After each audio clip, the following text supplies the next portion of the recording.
not prepared!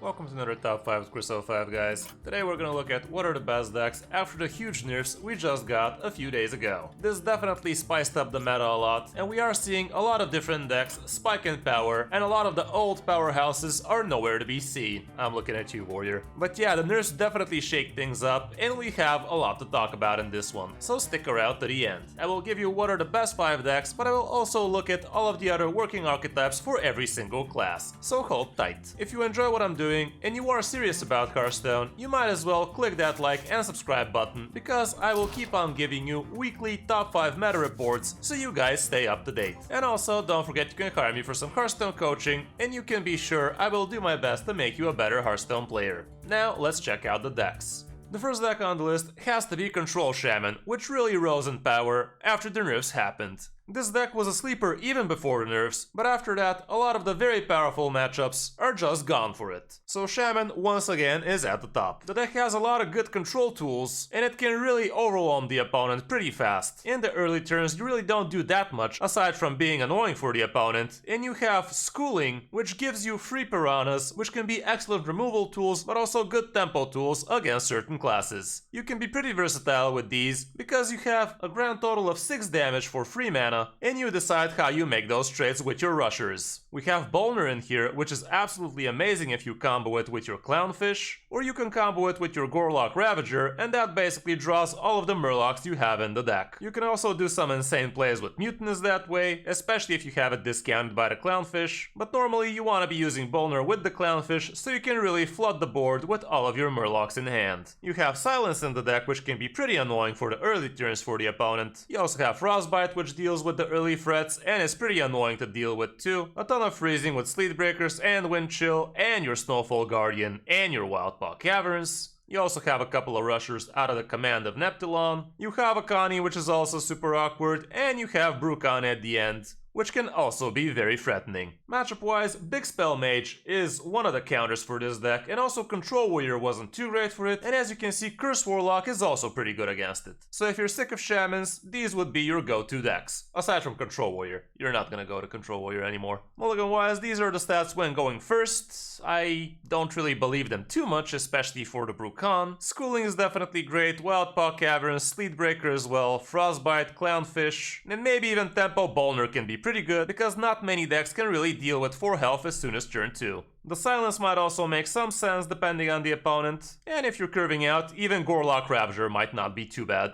especially if you have a Clownfish. One on the coin, here's what it looks like, and cards like Command of Neptulon become a lot more keepable, as well as Chain Lightning. The rest remains relatively the same. And I really don't believe, like, why the hell was Brucon second best kept when going first, and second worst kept when going second? That makes absolutely no sense. All in all, the deck is not too cheap, so keep that in mind. But if you want to be playing a control-y mid-range style deck, this might be the one to go for right now. Other than that, for Shaman, we also have just Murloc Shaman, which also spiked in popularity, and in power too. So right now, these are the 2 Shaman decks you can go for. Burn Shaman is still just above 50%, so kinda iffy.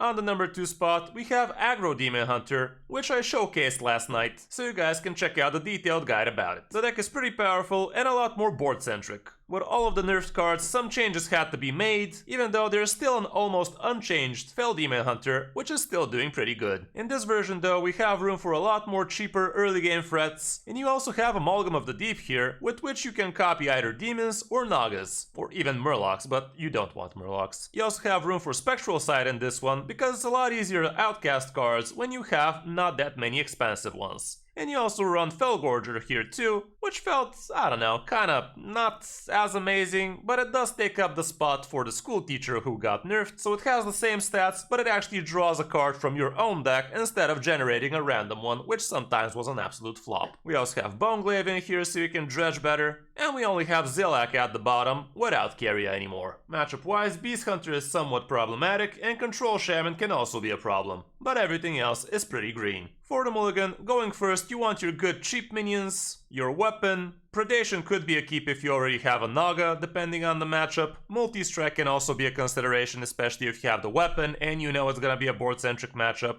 Chaos Strike is not too bad, and Spectral Sight Outcasted also makes the cut. If you're curving out, well, Kurchus also might make it. And even a Tempo Steno sometimes makes a lot of sense, but again, it's down to the matchup. On the coin, again, you're good cheap minions, but also Lady Steno and Kurchus become a lot more capable because with the coin you can do stuff a lot sooner. Multi-strike and the weapon and the Fossil Fanatic still amazing, but the rest probably not so much. Although Chaos Strike I do still kinda like keeping, but now that I think about it, it's probably not that great of an idea because we're not running Jason here anymore, so why waste the perfectly good Chaos Strike with which you can do honorable kills later.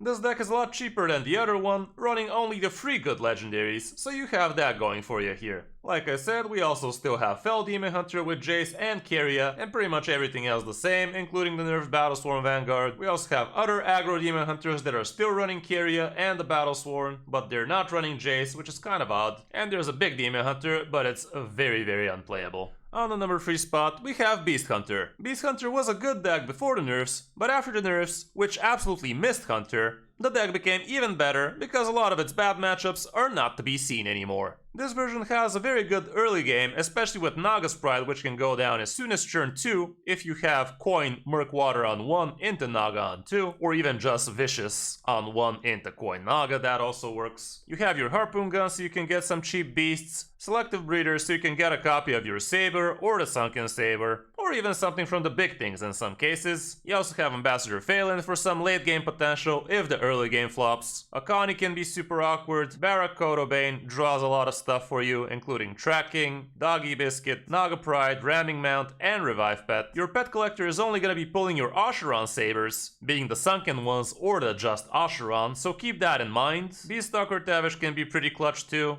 And your Big Beast package at the end, which can get discounted by your Harpoon Gun pretty well. Matchup-wise, Control Shaman might be somewhat problematic, and also Mech Paladin could be too quick for you, but everything else is close to 50% or just good. Mulligan-wise, going first, your Scribe is always gonna be a great keep. Saber, Cheap Naga, Harpoon Gun, Ramming Mount might make some sense, and also depending on the matchup, even Tavish might make the cut. Naga's Pride I also believe would be a keep, especially if you do have a Naga, and Selective Breeder might also be not so bad, so you can get a copy of your Saber early. When on the coin, it's pretty much the same. Doggy Biscuit becomes a lot more keepable perhaps. Blade Master Akani can also be decent, but the rest is kind of the same. This is one of the more expensive decks out there, so keep that in mind when deciding if you want to craft this one. But yeah, right now it's a pretty good option to go with this if you want to play Hunter. For other good Hunter decks, we also have more greedy Beast Hunter decks with Secret Package, and there's also some faster Face Hunter decks too, with Ramming Mounts and the Twin Bow Terracoil. Going a lot lower in win rate, we also have Face Hunter, which is still at 55%, which is not bad, and even Quest Hunter is still just above 50%, but that's about it. On the number 4 spot, let's talk about Rogue. And right now, actually Mine Rogue has the biggest win rate. This version is still abusing the Wild Pog Gnolls, even though I'm not as sure if it's worth it anymore. But still, getting some free 5s definitely is not bad. This deck has a few more neutral cards than the normal version, so it's gonna be a little bit harder for you to actually get discounted Gnolls just by drawing early, but you're actually not running Mr. Smite in this one, so it's just one extra neutral card.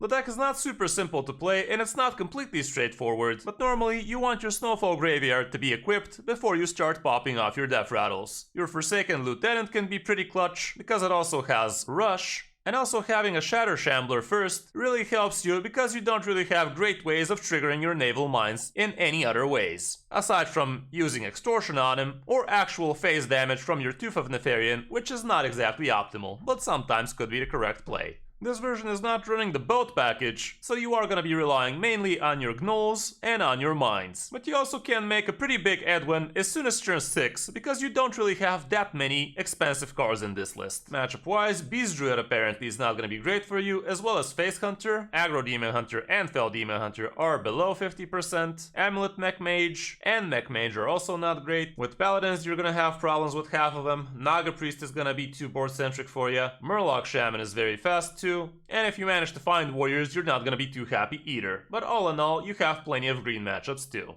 Mulligan-wise, you want your gnolls, your tradable cards, the Snowfall Graveyard, the weapon might make the cut as well, Shatter Shambler is not bad, and Shroud of Concealment too. And when on the coin, again your top 5 cards still remain to be the tradables, Gnoll, Snowfall, and Shatter Shambler. Forsaken Lieutenant becomes better to keep here, sketchy information, and still Shroud I would assume is good, and also the weapon. This is one of the cheaper decks out there, so if you are on a budget, this might be a good option for you, but again, don't forget, it's not exactly super simple to pilot this one optimally. With Rogue, Boat Rogue is still doing pretty good, despite having 2 of its best cards getting nerfed. We still have Thief Rogue doing fine with Jackpot, but the rest is basically iterations of those 3 archetypes.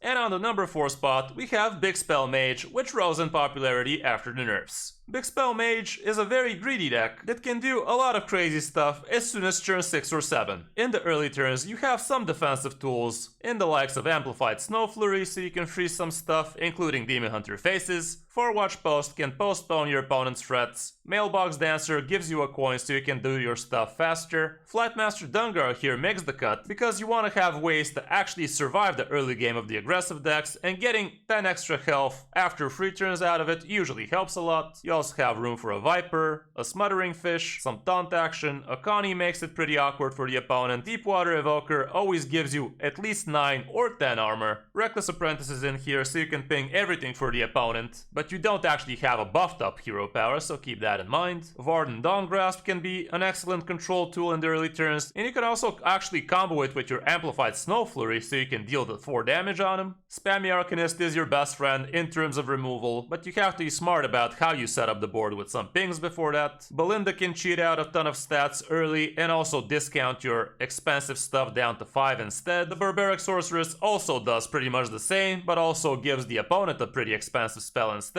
Grey Sage Parrot repeats your big spells, Magister Dawngrasp improves your hero power, gives you some armor, and also repeats your Darkfire Amulet. Matchup wise, Aggro Demon Hunter is gonna be super solid against you, as well as Naga Priest and Beast Hunter, and basically any early fast decks, like Murloc Shaman too. Mech Mage can also be pretty problematic because you can't control him nice and early, but the rest is probably favorable for you. Mulligan wise, going first or second, Belinda and Amplified Snow Flurry are always gonna be great keeps. Deepwater Evoker and Flightmaster Dungar as well, I have a feeling, would be great. Mailbox Dancer probably makes the cut. Viper against weapon decks should be fine. Spammy Arcanist and Farwatch Post too. And you can even consider stuff like a Connie and Reckless Apprentice, but it's probably situational. Going on the coin, this is what it looks like, but the stats are not super amazing just yet, so take them with a grain of salt. All in all, this is one of the more expensive decks as well, so keep that in mind when deciding if you want to craft it, but it's definitely a pretty fun and a little bit too RNG deck right now you might want to have some fun with. For Mage, Mech Mage is also still doing great. We also have Amulet Mech Mage doing fine, but as you can see, Naga Mage has left the building. That's it for the 5 decks. Now let's check out decks we haven't talked about yet. Starting off with Druid, where Beast Druid actually rose in popularity and has some pretty good results so far,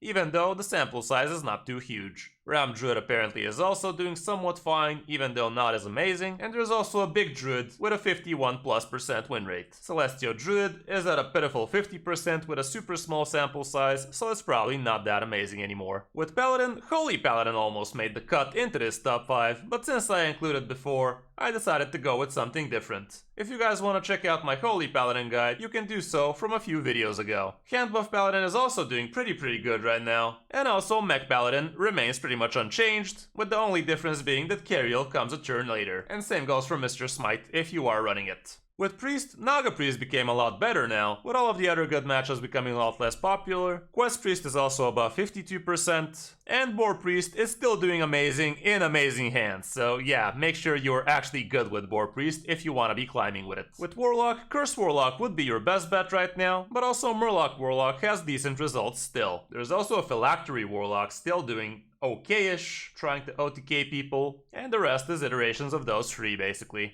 And on the last spot we have Warrior, and look how the mighty have fallen. Quest Warrior is the only positive deck, and we still have Control Warrior with a very pitiful 42% win rate. They really overkilled here now, didn't they? Anyway, that's gonna be it for this top 5 guys. Hope this helps you figure out what you want to be playing in the post-nerf meta. Don't forget you can also hire me for some Hearthstone coaching. Thanks for watching, I'm Kris05, and I'll see you in my next video or stream.